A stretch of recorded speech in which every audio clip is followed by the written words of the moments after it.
I stood in the hallway of my house, staring at the cardboard box my son had just shoved toward the curb. 3 months since Margaret died, and already he was erasing her. "Dad, it's just old stuff from the basement," Ryan said, brushing past me with his phone pressed to his ear. "Mom kept everything. You know how she was." I knew exactly how she was. Margaret had been the most careful person I'd ever met. 52 years of marriage, and she'd never thrown away a receipt before checking it twice. She'd clip coupons on Sunday mornings, her reading glasses perched on her nose, humming along to the radio. Our neighbors in Mississauga used to joke that Margaret could stretch $1 until it screamed. "Ryan, I don't think we should." "Dad." He turned, and I saw that familiar impatience in his eyes. The same look he'd given me when I'd suggested keeping Margaret's sewing machine, her gardening tools, her recipe box. "I've got a showing in 20 minutes. Vanessa's waiting in the car. We're trying to help you downsize, remember?" Vanessa. I'd met her exactly 5 times, and each time she'd looked around our house like she was calculating square footage. Ryan had introduced her as his life coach and financial advisor 2 months ago, right around the time he'd started talking about me selling the house, moving into a condo, freeing up capital. I waited until his BMW pulled away before I walked down the driveway. The cardboard box was taped shut, basement junk written across it in Ryan's aggressive scrawl. I carried it back inside, my knees protesting. 68 years old, and I felt every one of them these days. Inside were Margaret's things. A photo album from our honeymoon in Niagara Falls. Her collection of ceramic owls. A stack of Canadian gardening magazines from the 80s. And at the bottom, wrapped in a plastic grocery bag, a large manila envelope. I recognized Margaret's handwriting on the front, for Tom. "Open when you're ready." My hands shook as I tore it open. Inside were papers, lots of papers, stock certificates, yellow with age, dated from 1987 to 2003. Companies I recognized: Bell Canada, Royal Bank, Canadian National Railway, Tim Hortons before it merged. Margaret's signature on each one, careful and precise. I spread them across the kitchen table, the same table where we'd eaten breakfast every morning for 46 years. There had to be 50 certificates here, maybe more. I'd never seen them before. Margaret had never mentioned them. At the bottom of the envelope was a letter, written in her shaky handwriting. It was dated 2 weeks before she died. "My dearest Tom," it began, "if you're reading this, I'm gone. I'm sorry I never told you about these. I started buying stocks in 1987 with money from my catering jobs. Do you remember when I'd cater those church functions and community events? I'd put a little bit away each time, not much. $20 here, 50 there. I used a mail-order broker back then. This was before the internet, before online trading. I'd send in my orders and wait for the certificates to arrive in the mail. I never told you because I knew you'd say we needed that money for Ryan's hockey equipment, or the roof repair, or the new furnace. And you would have been right. But I wanted to build something for us. A safety net. A surprise for when we were old and gray. I kept buying over the years, through the 90s, into the early 2000s. Then I stopped, just held on to them, reinvested the dividends, watched them grow. I always meant to tell you, but there never seemed to be the right time. And then I got sick. Tom, these are yours now. Our years together, our love, it's all here in these pieces of paper. Take them to a broker, find out what they're worth, and please, don't let Ryan know until you've secured them. I love our son, but I've noticed how he looks at money lately, how he looks at our house. All my love, forever and always, Margaret. I read the letter 3 times. My vision blurred on the 4th. Margaret, my Margaret, who'd worked herself to exhaustion, catering weddings and anniversary parties, who'd always insisted we couldn't afford nice things, who'd died in a hospital bed apologizing for the cost of her medications. She'd been building us a future, secret and quiet, just like her. The next morning, I called Edward and Sons Investment Services in Toronto. I'd found their business card tucked in with the certificates. The receptionist connected me to a broker named David Chen. "Mr. Morrison," he said after I'd explained why I was calling. "Stock certificates. We don't see many of those anymore. Most everything's digital now. Can you tell me what companies?" I read off the list. Bell Canada, Royal Bank, Canadian National Railway, Enbridge, TransCanada, Tim Hortons. There was a long pause on the other end. "Mr. Morrison, I'm going to need you to bring those certificates to our office. Today, if possible. Don't tell anyone you have them. Don't photograph them. Don't let them out of your sight. Why? Are they valuable? Another pause. Sir, if those certificates are legitimate and properly endorsed, we're talking about a substantial sum. But I can't give you an exact figure without seeing them. Can you be here by 2 o'clock? I took the GO train into downtown Toronto, the envelope clutched in my lap. David Chen met me in a private office. He was younger than I'd expected, maybe 40, with kind eyes and steady hands. He examined each certificate under a magnifying lamp, checking signatures, verifying serial numbers against databases I couldn't see. After 90 minutes, he sat back in his chair. Mr. Morrison, these are all legitimate. And with dividend reinvestment over the years, plus stock splits, mergers, he pulled up a spreadsheet on his computer screen. Your wife's portfolio is currently worth approximately $2.4 million. The office tilted. I gripped the armrests of my chair. 2.4 million. Yes, sir. David pushed a box of tissues toward me. Your wife was an exceptionally smart investor. She bought solid, dividend-paying Canadian companies and held them for decades. That's exactly what financial advisors tell people to do, and almost no one actually does it. She did. I need to secure this, I said, once I could speak. I need to make sure it's safe. We can help with that. But Mr. Morrison, I need to ask, does anyone else know about these certificates? My son saw the box they were in. He told me to throw it away. David's expression didn't change, but something flickered in his eyes. Mr. Morrison, I'm going to be direct with you. We see this sometimes. Adult children who think their elderly parents don't know what they're doing, who try to take control of finances.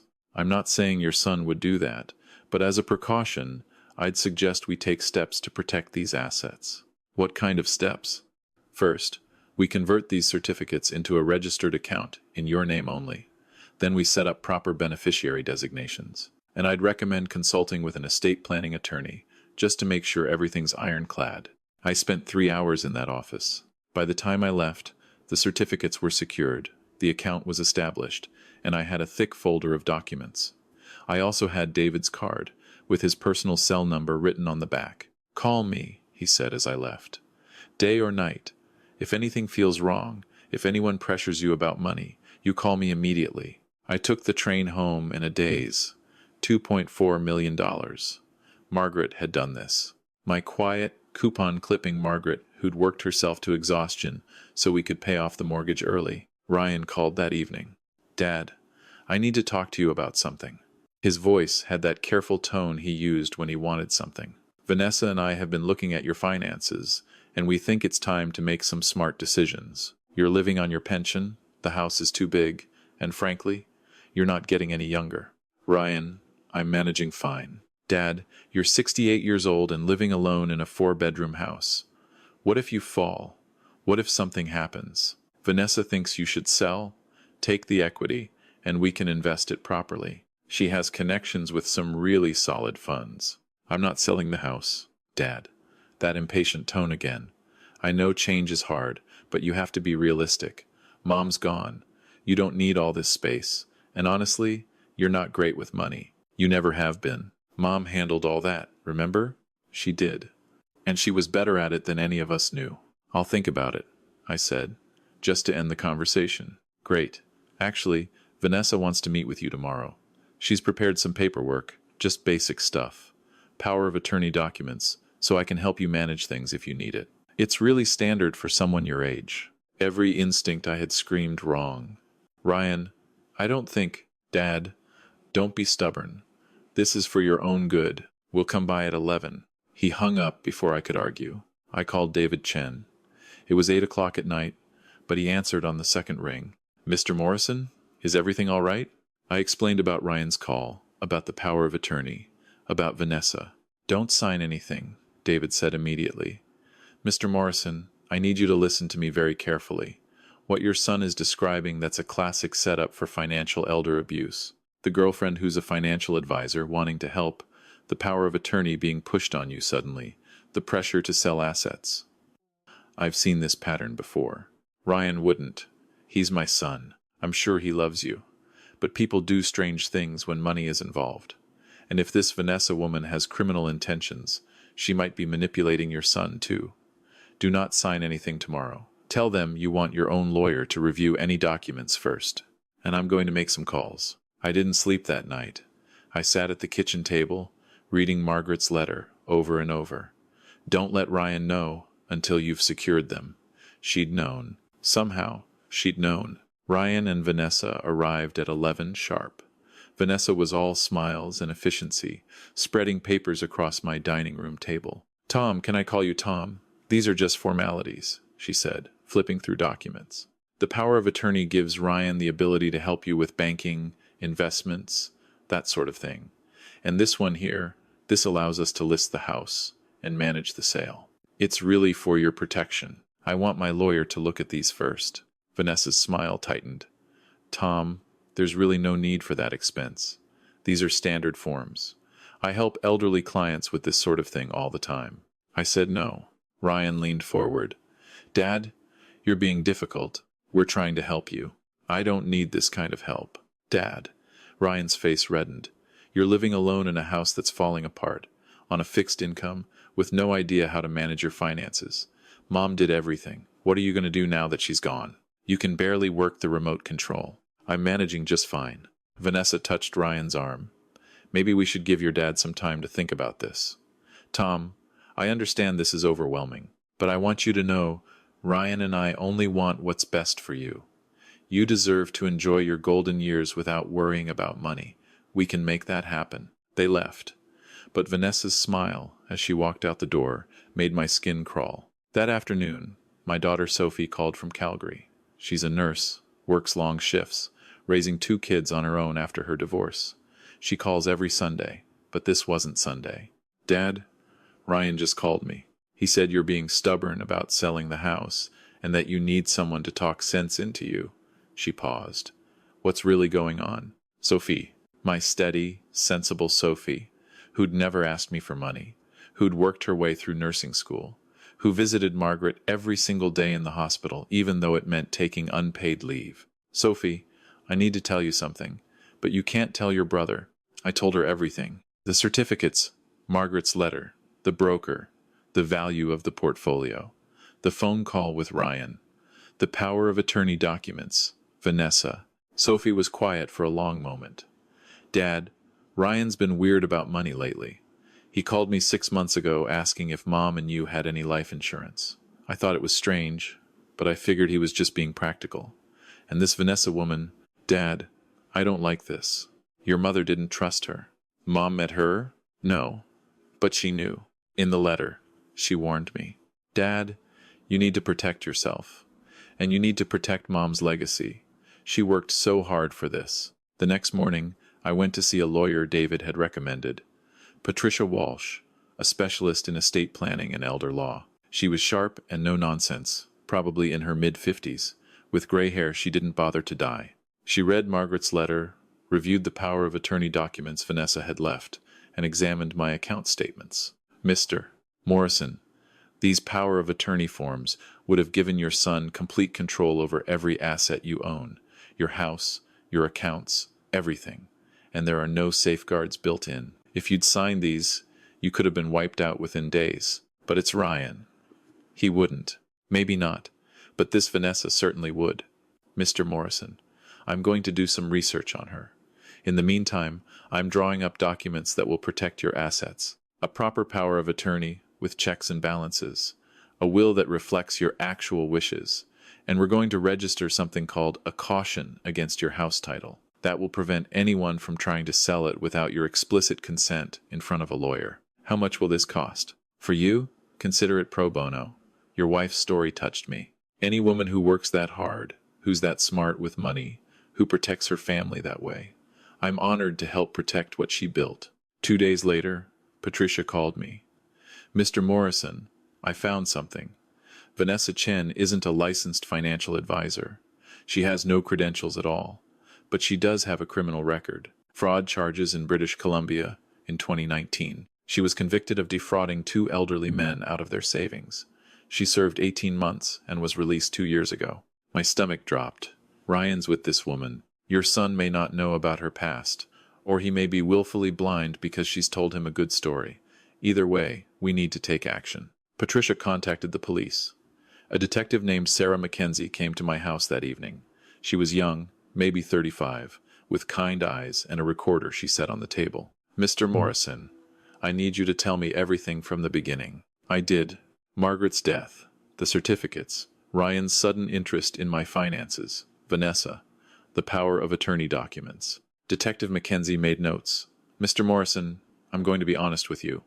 What they've done so far isn't technically illegal. Asking you to sign documents, pressuring you, that's unethical, but it's not fraud. Not until you actually sign something or they take money. But given Vanessa Chen's history, we can investigate. I'm going to need you to do something, though. I need you to wear a wire. What? I need you to arrange another meeting with them. Tell them you've thought about it and you're ready to talk. While you're meeting, you'll be wearing a recording device. If they say anything incriminating, if they threaten you or try to coerce you, we'll have evidence. My hands shook. What if Ryan? What if he's part of this? Then you'll know, and we'll have proof. I called Ryan the next morning. I've been thinking about what you said. Maybe you're right. Maybe I do need help. The relief in his voice was palpable. Dad, that's great. I'm so glad. Vanessa's going to be thrilled. Can we come over tonight? Tomorrow's better. I want to have all my paperwork ready. Detective Mackenzie came to my house the next afternoon. She fitted me with a small recording device, no bigger than a button, tucked into my shirt pocket. Just have a normal conversation, she said. Don't try to trick them into saying anything. Just let them talk. If they threaten you, if they pressure you, the recording will capture it. We'll be right outside in an unmarked car. Ryan and Vanessa arrived at 6 o'clock. Vanessa carried a briefcase, her smile bright and predatory. Tom, I'm so pleased you've seen reason, she said, settling into Margaret's favorite chair. I hated seeing her there. I've been thinking about what you said, about how I can't manage on my own. Exactly. Vanessa opened her briefcase. Now, I've prepared everything. All you need to do is sign here, here, and here. This gives Ryan power of attorney over your finances. This one authorizes the sale of your house. And this one designates Ryan as the primary beneficiary of any accounts you have. What about Sophie? Vanessa waved a hand. Ryan and Sophie can work that out between themselves later. The important thing is getting your affairs in order now. Before I sign, I need to know something. What happens to the money from the house sale? Vanessa leaned forward. Tom, I'm going to be completely honest with you. Ryan and I have been working on an investment opportunity. We have a chance to get in on the ground floor of a development project in Florida. The returns are extraordinary, 30, maybe 40% annually. With your house equity, probably $600,000. We can triple that in 2 years. Imagine, Tom, instead of slowly depleting your savings, you could be generating real wealth. And how much of that wealth comes back to me? For just a second, Vanessa's mask slipped. Well, naturally there would be management fees, and Ryan would need to be compensated for his time. But you'd get your fair share. What's fair? Ryan shifted uncomfortably. Dad, why are you asking all these questions? I thought you were on board. I want to understand where my money's going. The house Margaret and I paid off, the money she saved. Vanessa's eyes sharpened. What money? Nothing. Just our savings. Tom. Vanessa's voice hardened. If you have assets we don't know about, you need to disclose them. For tax purposes. For the investment paperwork. How much money are we talking about? I don't think that's any of your business. Vanessa stood up. Ryan, does your father have hidden accounts? I don't know. Dad, do you? Margaret left me some things. Vanessa's face transformed. The friendly mask disappeared entirely. Where is it? Is it in a bank? In the house? Tom, if you've been hiding money, that's a problem. Ryan is your son. He has a right to know about family assets. Mom left that money to Dad, Ryan said, but his voice was uncertain. Ryan, think. Vanessa turned to him. Your mother died 3 months ago. Your father has been lying to you about money this whole time. He's probably planning to cut you out, leave everything to Sophie. Is that what you want, after everything you've done for him? I haven't done anything, Ryan said quietly. He was looking at me strangely, as if seeing me for the first time. You've been supportive, you've been helpful, and this is how he repays you? Vanessa's voice rose. Tom, I'm going to ask you one more time. How much money did Margaret leave you? Enough. Enough to make this difficult? Tom, here's what's going to happen. You're going to tell us about those accounts, and you're going to sign these papers. Because if you don't, I can make your life very uncomfortable. I know people. I know how to make problems for stubborn old men who don't cooperate. The front door opened. Detective Mackenzie walked in, followed by 2 uniformed officers. Vanessa Chen, you're under arrest for attempted fraud and uttering threats. Vanessa's face went white, then red. This is entrapment. You can't. We can. And we did. Detective Mackenzie nodded to the officers, who cuffed Vanessa's wrists. You have the right to retain and instruct counsel without delay. Ryan stood frozen. Dad? What's happening? Your girlfriend is a con artist, Ryan. She's done this before. She targets elderly people, gets close to their families, and steals their money. No, Vanessa wouldn't. Dad, this is crazy. She has a criminal record, son. She's been to prison for exactly this. Ryan sank into a chair. He looked smaller somehow, younger. Dad, I didn't know. I swear I didn't know. Detective Mackenzie looked at him. Mr. Morrison, the younger Mr. Morrison, I'm going to need you to come to the station to answer some questions. Am I under arrest? Not at this time. But we need to determine your level of involvement. After they left, I sat in the empty house. Margaret's chair was still warm where Vanessa had been sitting. I thought about my wife, working late nights, catering events, carefully buying stocks, building our future in secret, protecting us even after she was gone. The investigation took 3 weeks. Ryan cooperated completely. He admitted that Vanessa had approached him at a coffee shop 18 months ago, right after Margaret's diagnosis. She'd seemed interested in him, sympathetic about his mother's illness. She'd slowly worked her way into his life, his thoughts. She'd convinced him that his parents were too old to manage their own money, that the house was being wasted, that he deserved his inheritance now rather than later. She made it all seem reasonable, Ryan told me when he finally came to see me. His eyes were red. She said you'd be happier in a condo, that you couldn't maintain the house, that I was being a good son by helping. I believed her. She's convincing. That's how con artists work. Dad, I almost helped her steal from you. From Mom. His voice broke. How did I get here? You wanted to believe someone loved you. There's no shame in that. There's shame in what I almost did. We sat in silence for a while. Finally, Ryan said, tell me about the money, about what Mom did. I showed him the certificates, Margaret's letter. Watched his face as he read it. She was brilliant, he whispered. Dad, she was so smart. She was. And she protected you too, son. This money could have gone to your hockey equipment or your university. But she knew we'd find a way to pay for those things. She was thinking long term. What are you going to do with it? Sophie's got student loans from nursing school. 2 kids to raise on her own. I'm going to pay off those loans. Set up education funds for the grandchildren. What about me? What about you? Ryan's hands shook. I don't deserve anything. I know that. But Dad, I'm broke. Vanessa convinced me to invest in her schemes. I put everything I had into a fake Florida development. My business is failing. I'm about to lose my condo. I looked at my son. 42 years old, successful on paper, hollow underneath. Margaret would have known what to do. She always did. Here's what I'm going to offer you. You go to therapy. Real therapy, not some life coach nonsense. You work on understanding why you were vulnerable to Vanessa, why you prioritized money over family. You show me, over time, that you've changed. And then we'll talk about helping you rebuild, not giving you money, helping you learn to build something yourself, the way your mother did. Ryan's trial testimony helped convict Vanessa. She got 12 years for fraud, attempted fraud, and uttering threats. The judge was particularly harsh because of her prior conviction. Miss Chen, you are a predator who targets vulnerable families during their time of grief, the judge said. You won't get another chance to destroy lives. Ryan did go to therapy. It's been 2 years now.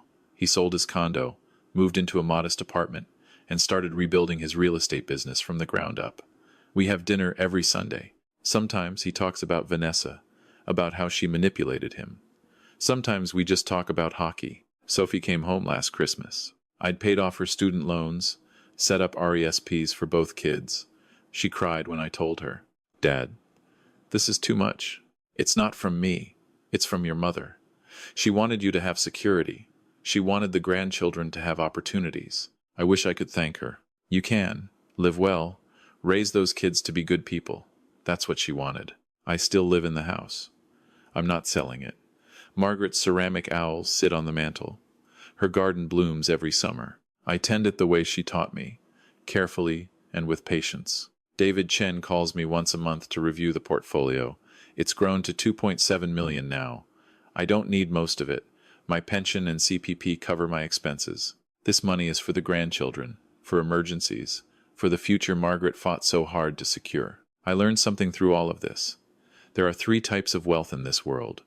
The first is money, what you have in accounts, in property, in assets. The second is family, the people who love you and stand by you when things get hard. The third, and most important, is character, the person you are when no one's watching. When it would be easy to take shortcuts, when you could justify doing the wrong thing. Margaret had all 3. She worked hard, loved deeply, and never compromised her values. She saved money not because she was greedy, but because she wanted to protect the people she loved. She kept her portfolio secret not because she didn't trust me, but because she knew I'd tell her to spend it on things we didn't really need. Ryan almost lost his way because he prioritized the first kind of wealth over the other 2. He wanted money more than integrity, valued potential inheritance over current relationship. Vanessa exploited that weakness, used it to nearly destroy our family. If you're reading this, and if you're older, if you have adult children, if you're recently widowed, I want you to remember something. Your assets are yours. Your money is yours. Your home is yours. You earned it. You saved it. You decide what happens to it. Don't let anyone pressure you into signing documents you don't understand. Don't let anyone tell you you're too old or too confused to manage your own affairs. Don't let guilt or family obligation override your common sense. And if you have children, love them, support them. But don't sacrifice your security for their convenience. Real love doesn't demand that kind of sacrifice. Real love respects boundaries. Margaret knew that. She built wealth quietly, protected it carefully, and left it for the people who would honor her sacrifice. She didn't let anyone rush her, pressure her, or make her doubt herself. I wish she were here to see how it all turned out. I wish I could thank her for her foresight, her strength, her unwavering protection of our family. I wish I could tell her that her plan worked, that her legacy is secure, that her grandchildren will go to university because of her hard work. But Margaret knew, even when she was dying, even when she was tired and in pain, she knew. She always knew. I visit her grave every Sunday after dinner with Ryan. I tell her about the grandchildren, about Sophie's nursing career, about how Ryan's learning to rebuild his life on honest foundations. I tell her that her money is still working, still growing, still protecting us. And sometimes, when the wind blows just right through the cemetery trees, I swear I can hear her voice. Patient and steady, the way it always was. I told you so, Tom. I always had a plan. She did. And it was perfect.